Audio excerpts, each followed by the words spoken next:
शिववंदना मित्र परिवार धायरी वर्ष 11वे आयोजित किल्ले स्पर्धेला परिसरातील मावळ्यांनी म्हणजेच स्पर्धकांनी यंदाही उत्स्फूर्त प्रतिसाद दिला।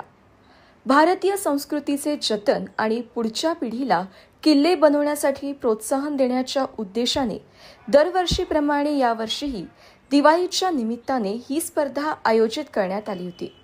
स्पर्धेत लहान मोठे किल्ले बनवून अनेक स्पर्धकांनी सहभाग नोंदवला। या स्पर्धेत सहभागी झालेल्या 2 मावळ्यांनी बनवलेले दुर्ग रायगड आणि पन्हाळा गडाची प्रतिकृती विशेष लक्षवेधी ठरली। या 2 ऐतिहासिक किल्ल्यांच्या प्रतिकृती पाहून उपस्थितांनी स्पर्धकांचे विशेष कौतुक केले। सहभागी स्पर्धकांकडून किल्ले बनवण्याच्या अनुभवावर प्रतिक्रिया घेण्यात आल्या।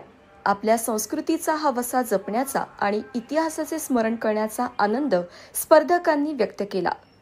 किल्ला छोटा असो वा मोठा, प्रत्येक सहभागी स्पर्धकाला बक्षीस मिळणार आहे अशी ग्वाही आयोजकांनी दिली आहे। लवकरच पारितोषिक वितरण सोहळा, या स्पर्धेतील विजेत्यांना लवकरच एका शानदार सोहळ्यात पारितोषिके देऊन सन्मानित करण्यात येणार आहे, असे आयोजन शिववंदना मित्र परिवाराचे संस्थापक प्राज भिलारे यांनी सांगितले।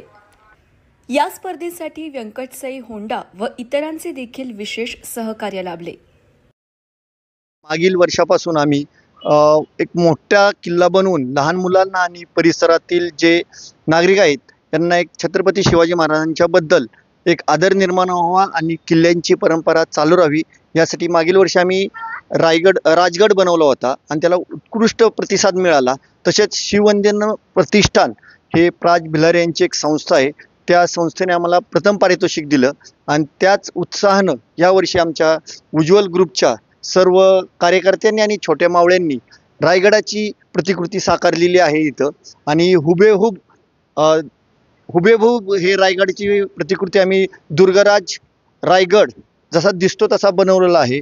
या ठिकाणी टकमक टोकापासून जे शिव समाधीपर्यंत हुबेहूब आम्ही रायगडची प्रतिकृती इथं साकारलेली आहे आणि यासाठी धायरी परिसरातील आणि आजूबाजूतील बरेचसे नागरिक येऊन भेट देत आहेत आणि आम्हाला त्यांचा अभिप्राय नोंदवत आहेत।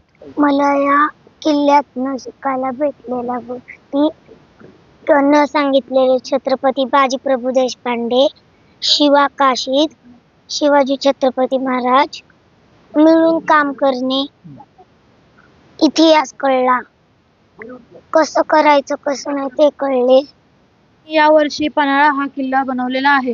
या किल्ल्याला बनवण्यासाठी आम्हाला 1.5 महिना हा कालावधी लागलेला आहे। या किल्ल्याची उंची 440 फूट आहे। पन्हाळा गड बनवलेला आहे। यामध्ये शिवाजी महाराज जलतज्ञ होते। शिवाजी महाराजांनी कोणते कार्य केले हे आम्हाला समजले आहे आणि आम्ही किल्ल्यावरती एक वेळेस खूप मावळे राहू शकतात आणि खूप असा उंच किल्ला असून सुद्धा शिवाजी महाराजांनी पाण्याची सोय अगदी वरती केली आहे, हेही आम्हाला समजले आहे।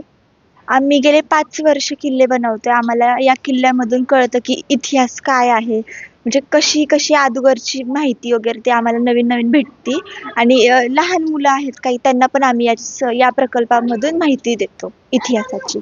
या किल्ल्यासाठी आम्ही साहित्य सगळं जे घरात आपण यूज करतो वापरतो, टाकाऊपासून टिकाऊ बनवतो। तेलाचे डबे, दगडी, प्लॅस्टिकच्या पिशव्या, सगळं सामान आम्ही यूज करतो। हा किल्ला बनवत असताना आम्ही सगळे डोंगरी किल्ले जे आहेत हे डोंगरी गिरिदुर्गाचे प्रकारचे किल्ले आम्ही बनवतो। हा आमचा 6वा किल्ला आहे आणि हा किल्ला आम्ही जो बनवलेला तो पन्हाळा किल्ला आहे। हा पन्हाळा किल्ला बनवत असताना अगोदर त्याचा सगळा इतिहास जाणून घेतो, नेटवरनं काही माहिती अवेलेबल असेल त्याची माहिती घेतो, प्रत्यक्ष त्या किल्ल्यावर जातो, त्याची पाहणी करतो आणि त्यानंतर आम्ही हा किल्ला बांधायला घेतो। जरी पाऊस असला तरी आम्ही पावसाचं सुद्धा नियोजन करून ठेवतो की आपण पाऊस आल्यावर काय केलं पाहिजे, त्याचा मॅप वगैरे काढून त्या पद्धतीने सगळ्या पायऱ्या असेल किंवा काही राजवाडे असतील ह्या सर्व गोष्टी या ठिकाणी आम्ही व्यवस्थितरित्या कामकाज करतो। पन्हाळा याच्यासाठी निवडला की मुलांना पूर्णतः इतिहास कसा माहिती होईल, पन्हाळ्याचा वेढा कसा होता तो वेढा सुद्धा आम्ही दाखवलेला आहे। त्याचबरोबर पन्हाळ्यावरील पराक्रमाच्या खुणा काय आहेत, तर बाजीप्रभू देशपांडे यांनी कशा पद्धतीने खिंड लढवली ती खिंड सुद्धा दाखवलेली। मग खिंडीतनं किती माणसं जायला येत होती, नेमकी खिंड कशी होती अशा पद्धतीने, आणि शिवाजी महाराज विशाळगडावर गेल्यावर सहज गेले का, विशाळगडाला सुद्धा कसा वेढा होता आणि त्यातनं तो वेढा मोडून ते विशाळगडावर कसे पोहोचले. त्याचबरोबर शिवाजी म्हणून जे शिवा काशीद होते, त्यांचे त्या ठिकाणी केशकार रचना करणारे त्यांच्या ठिकाणी मावळे म्हणून कामाला होते.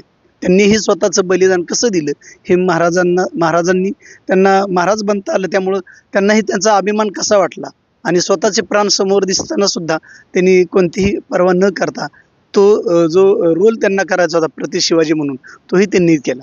त्या पद्धतीने ह्या दरवाजे किती आहेत, त्याच्यावर कोणकोणत्या सुविधा आहेत. तसेच शिवाजी महाराज फक्त आपल्याला काय की अफजल खानाचा वध, आग्र्याहून सुटका आणि त्याचबरोबर शाहिस्तेखानाची बोटं मोडलेली हे शिवाजी महाराज माहिती. आत्ताच्या हे लोकांना तेवढाच इतिहास माहिती, परंतु न समजलेले आणि न सांगितलेले छत्रपती शिवाजी महाराज हा सुद्धा आम्ही एक किल्ल्याच्या माध्यमातून दाखवून दिलेला आहे, जे लोकांना माहिती नाहीत की ते उत्तम प्रशासक होते. एवढे किल्ले त्यांच्या ताब्यात होता आणि सर्व किल्ल्यांचा कारभार सुद्धा अगदी चोख पद्धतीने चालू होता. पर्यावरणाचे रक्षक ते होते. जर एक झाड कोणी तोडलं तर त्या बदल्यात त्यांना शिक्षा असायची की त्यांनी दुसरं झाड लावायचे. अशा पद्धतीने ते पर्यावरण रक्षक होते, जलतज्ञही होते. कारण आजही आपण पाहिलं तर पहा, 400 फूट खाली जाऊन सुद्धा पाणी लागत नाही, परंतु एवढे 4000 फूट उंचीवर असणारा गिरिदुर्ग किल्ला आहे, त्याच्यावर सुद्धा आज ताग्यात उन्हाळ्यात सुद्धा पाण्याची कमतरता भासत नाही.